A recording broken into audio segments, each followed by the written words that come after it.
Let's explore the life and legacy of one of the most profound poetic voices of the 20th century, Seamus Heaney, the Irish poet who gave voice to memory, landscape, and history through verse of remarkable beauty and precision. Born in County Derry, Northern Ireland, in 1939, Heaney grew up surrounded by the rhythms of rural life, the plough, the bog, and the farm, all of which would later find their way into his poetry.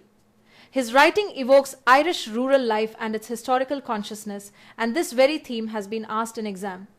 Heaney's first collection, Death of a Naturalist, appeared in 1966, and it established him as a major literary figure almost overnight. This debut collection has been asked in exam, so make a note of it. The poems in this volume, including the famous Digging, explore his childhood, his family's agricultural roots, and the delicate balance between innocence and experience. Digging, too, has been tested in exam, and it's a signature poem where Heaney compares his pen to his father's spade, an image that captures the essence of his art. In his early years, Heaney's poetry was grounded in rural Northern Ireland, yet it always hinted at something deeper, a search for identity, belonging, and moral clarity. This focus on Northern Irish life has been mentioned in exam as well. As violence and political unrest escalated in Ireland during the late 1960s and 70s, Heaney's work began to reflect the tension of that era. His collections Wintering Out from 1972 and North from 1975 responded to the Troubles, the period of sectarian conflict through rich mythological imagery. Both of these works have been asked in exam. Rather than addressing politics directly, Heaney used myth and metaphor to explore suffering, identity, and survival, blending the contemporary with the timeless. Heaney's later poetry moved toward a tone of reconciliation and reflection. Collections like Fieldwork, published in 1979, dealt with personal grief and communal healing, and this work too has been asked in exam. His volume Station Island continued that journey, exploring guilt, faith, and creative responsibility. In 1995, Seamus Heaney received the Nobel Prize for Literature, and that honor has been asked in exam. The Nobel Committee praised him for works of lyrical beauty and ethical depth which exalt everyday miracles and the living past. Heaney continued to publish acclaimed works throughout his life. The Spirit Level, in 1996, explored themes of balance and centeredness, a response to both political and personal instability. Electric Light, from 2001, looked back nostalgically at his youth and Irish roots, while Human Chain, his final collection in 2010, meditated on mortality, memory, and human connection. Among his selected poems, Opened Ground from 1998 stands as a monumental anthology, a reflection of 3 decades of poetic evolution. Heaney was also an accomplished translator and essayist. His translation of Beowulf in 1999 became an international bestseller, reintroducing the Old English epic to modern readers, and yes, that translation has been asked in exam. His essays, gathered in Preoccupations and later in Finders Keepers, reveal the same moral clarity and generosity that define his poetry. In 1989, Heaney was elected Oxford Professor of Poetry, serving until 1994, and this distinguished position has been noted in exam. During this tenure, he delivered lectures that blended scholarship and poetic insight, influencing a new generation of writers. Heaney also wrote The Cure at Troy in 1991, a verse adaptation of Sophocles' Philoctetes, and The Burial at Thebes in 2004, a modern reimagining of Antigone. Both works reveal his deep engagement with classical themes of justice, conscience, and moral choice. Throughout his career, Heaney remained connected to his roots, both as a poet of the Irish soil and as a moral witness to history. His poetry is filled with the texture of everyday life, the sound of digging, the weight of earth, the voices of ancestors, yet it always reaches for something spiritual and enduring.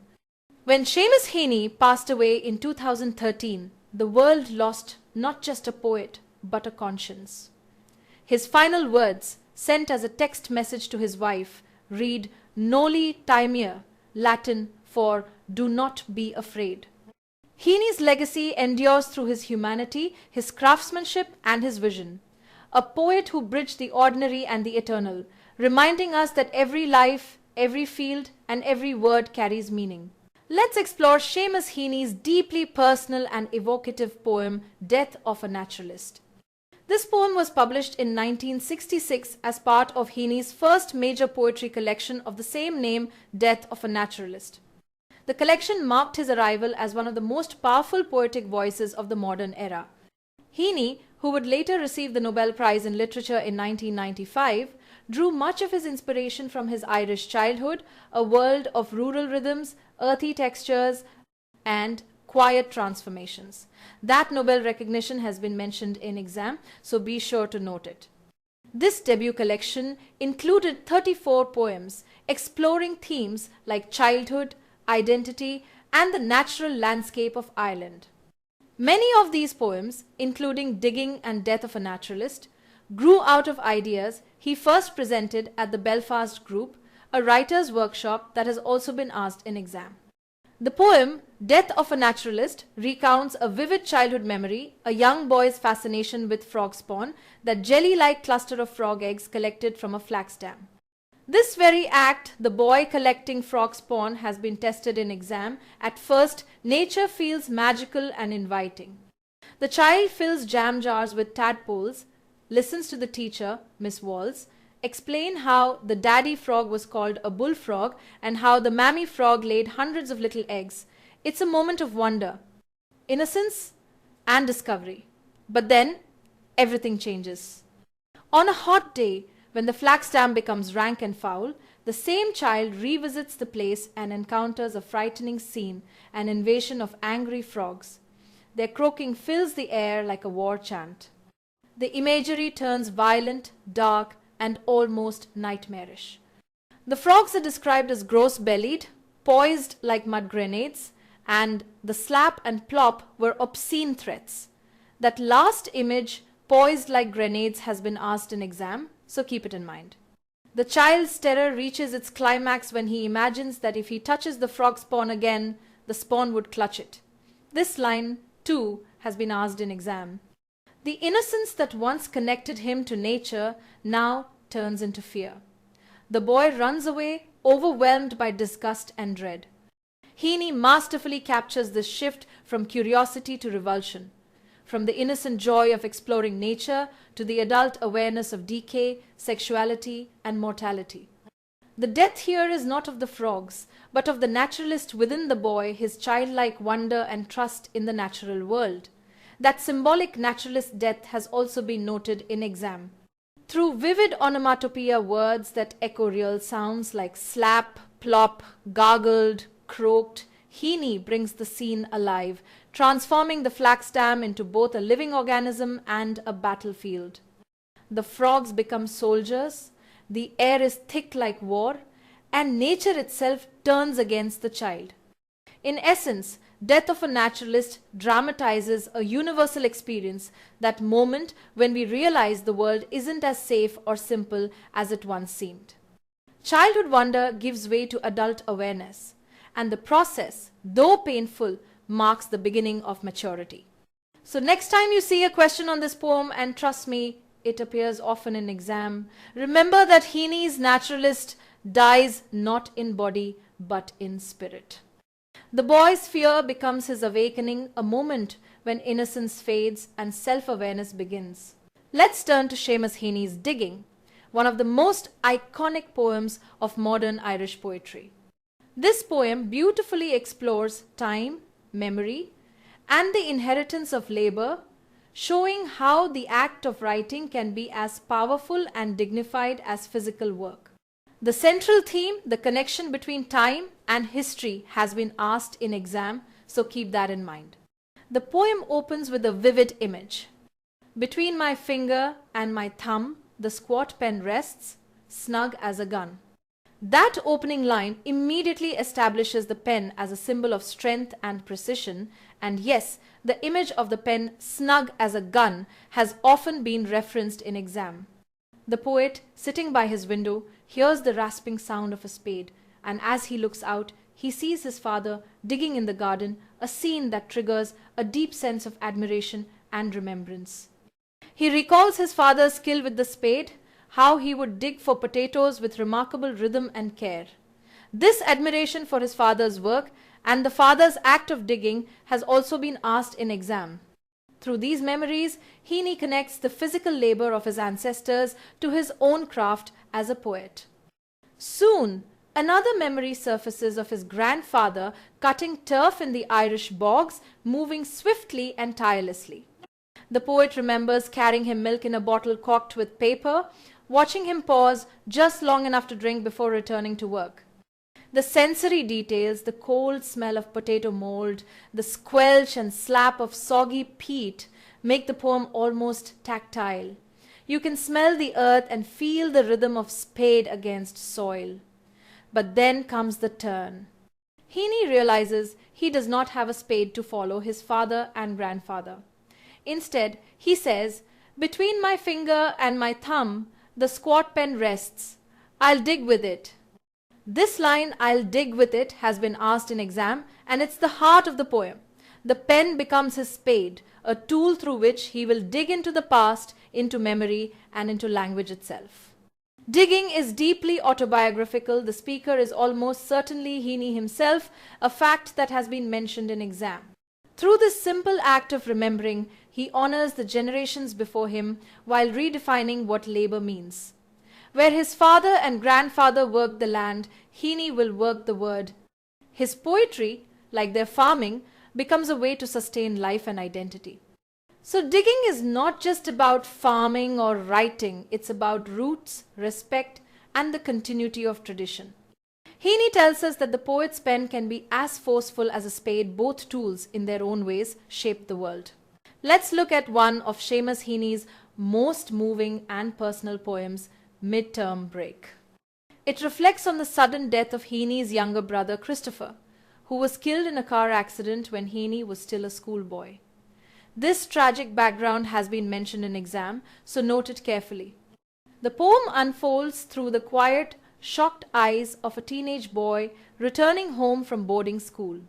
The title, Midterm Break, sounds deceptively light, almost like a school holiday. But what follows is anything but ordinary. It's a homecoming shadowed by death. The poem begins in the college sick bay, where Heaney waits all morning, counting the bells knelling classes to a close. The word knelling, usually associated with funeral bells, subtly foreshadows the tragedy to come. At 2 o'clock, neighbors drive him home, and there he encounters grief in its many forms. For the first time, he sees his father crying. A powerful image since, as Heaney says, his father had always taken funerals in his stride. That detail of the father's breaking composure has been asked in exam. In contrast, his mother's grief is silent and angry, described through tearless sighs.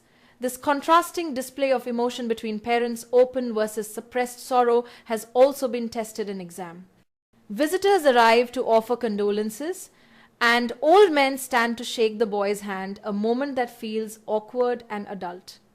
Heaney's detached observation captures what critics call a boy's unfolding consciousness of death, and that very idea has been mentioned in exam. The baby's innocent laughter contrasts cruelly with the atmosphere of mourning, a reminder that life and death coexist in the same household. Then, late that night, the ambulance arrives with the corpse, and the following morning, Heaney finally sees his brother for the first time in 6 weeks. The description is simple yet devastating. The child's poppy bruise on his temple, the peaceful stillness of the small coffin. He lay in the 4-foot box as in his cot. The last line delivers the final, unforgettable blow. A 4-foot box, a foot for every ear. This closing image, marking both the brevity of life and the totality of loss, has been asked in exam. Through gentle, restrained language, Heaney transforms private grief into a universal meditation on death, family, and the painful moment when a child first comprehends mortality. The poem's power lies not in dramatic emotion but in quiet observation, the stunned stillness that grief often leaves behind. So midterm break reminds us that poetry can make even silence speak, capturing the raw truth of loss in a few perfectly chosen lines. Let's explore one of the most powerful poetry collections of the 20th century, Seamus Heaney's North, published in 1975.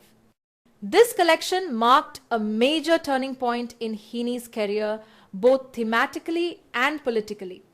North was the first work in which Heaney directly addressed the troubles in Ireland, and that fact has been asked in exam.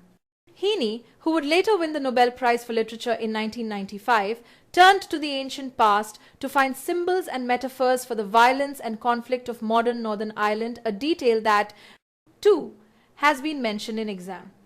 The title North itself suggests multiple meanings. It refers to the geographical north of Ireland, to the Viking raiders who once invaded its shores, and to the emotional and moral landscapes of conflict and memory. The title poem, North, captures this sense of invasion and cultural memory. The Viking raiders invading Ireland serve as a symbol for the cyclical nature of violence, and that symbolic interpretation has appeared in exam. Interestingly, Heaney never considered any other title for the volume.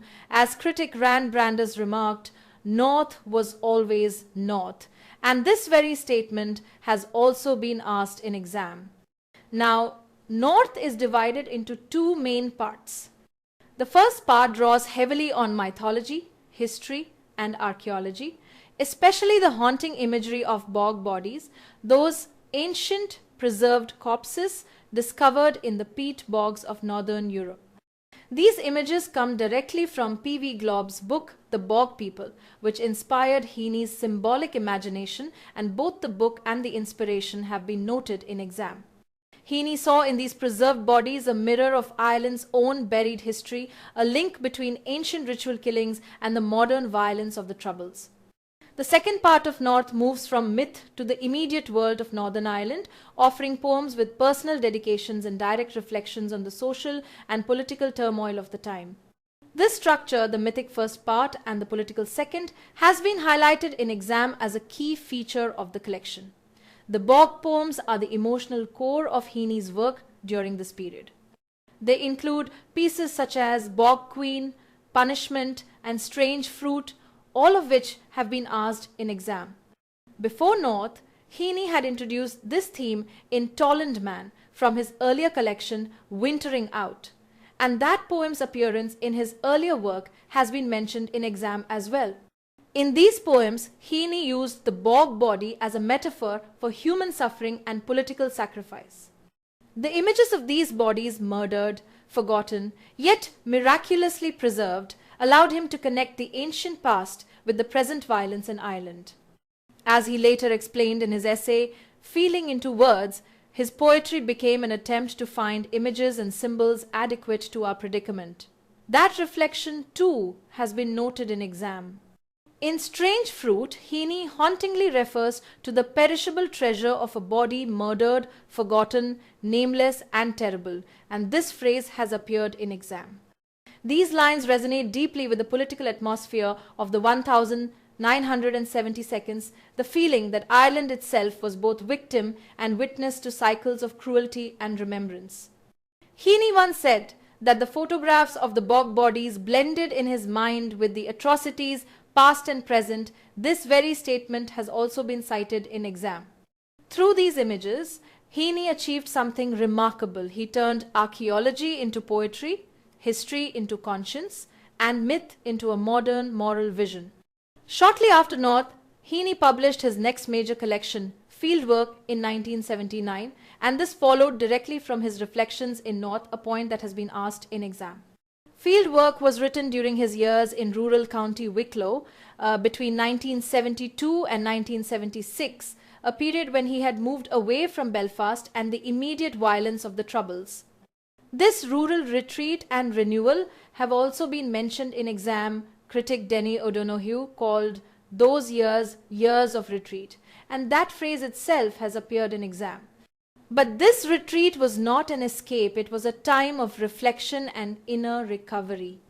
Another critic, Joshua Weiner, noted that Heaney's withdrawal seemed politically deliberate, showing his quiet refusal to be trapped by political binaries. In fieldwork, Heaney returned to questions rather than conclusions, exploring renewal, forgiveness, and the power of poetic witness. Together, North and Fieldwork show two sides of Heaney's genius confrontation and contemplation. So, when you think of North, remember it as the collection that anchored Seamus Heaney's voice in both history and humanity. It is a bridge between myth and modern life, between the frozen past of the bogs and the burning reality of the present, a work that turned Irish suffering into a timeless art of remembrance. Let's meet one of the most powerful and widely read contemporary poets in Britain, Dame Carol Ann Duffy. Born in 1955, Duffy is not only a poet and playwright, but also a voice that redefined how poetry speaks to modern readers. She serves as a professor of contemporary poetry at Manchester Metropolitan University, and that position has been mentioned in exam. In May 1909, she made literary history when she was appointed Poet Laureate of the United Kingdom, becoming the first woman, the first Scottish-born poet, and the first openly lesbian poet ever to hold this title, and that remarkable distinction has also been asked in exam. She served for a full decade, resigning in 2019 after reshaping the role into something more inclusive and socially aware. Duffy's poetry blends emotional depth with accessibility. She explores themes like gender, oppression, identity, and violence, yet she does so in language that is clear, direct, and deeply human, a feature that has been noted in exam. Her voice bridges personal confession with public conscience, making her work both intimate and universal. Her major poetry collections trace her evolution as a writer. Standing Female Nude, published in 1985, earned her a Scottish Arts Council Award. Then came Selling Manhattan in 1987, which won the Somerset Maugham Award. Her 1993 collection, Meantime, received the Whitbread Poetry Award, and Rapture, published in 2005, won the T.S. Eliot Prize. That last recognition has been asked in exam, so be sure to note it. Now, among her most celebrated works is the poem Medusa, part of her 1999 collection The World's Wife, which reimagines myths, fairy tales, and historical figures through the voices of women who were often silenced or misunderstood. And yes, this very poem, Medusa, has been mentioned in exam. In Medusa, Duffy gives voice to the mythic figure from Greek legend, the woman cursed with serpents for hair, whose gaze could turn others to stone. But here, she's not a monster. She's a woman unraveling under the weight of jealousy, insecurity, and fear of loss. The poem is written as a dramatic monologue with a raw, confessional tone. That detail too has been noted in exam. Through this perspective, Duffy transforms myth into a psychological study of love and decay. The snakes in her hair become symbols of inner rage, self-doubt, and emotional chaos. The mirror, a recurring image, reflects not beauty but guilt, aging, and self-hatred, the painful realization of how jealousy and obsession can corrode love from within. Yet Duffy's Medusa isn't entirely without tenderness. Beneath the monstrous transformation, there's a human voice pleading for compassion, a desperate hope to be loved even in ruin. That closing moment, that plea for tenderness, brings the poem full circle, reminding us that even monsters are born of pain and longing. Critically, the poem captures Duffy's gift for blending beauty and horror, myth and psychology. It shows how emotional truths can be expressed through familiar stories retold with a new feminist lens. So, when you think of Carol Ann Duffy, remember her not only as Britain's first female poet laureate, but as a poet who turned ancient myths into modern mirrors, reflecting the complexities of desire, fear, and identity in the human heart.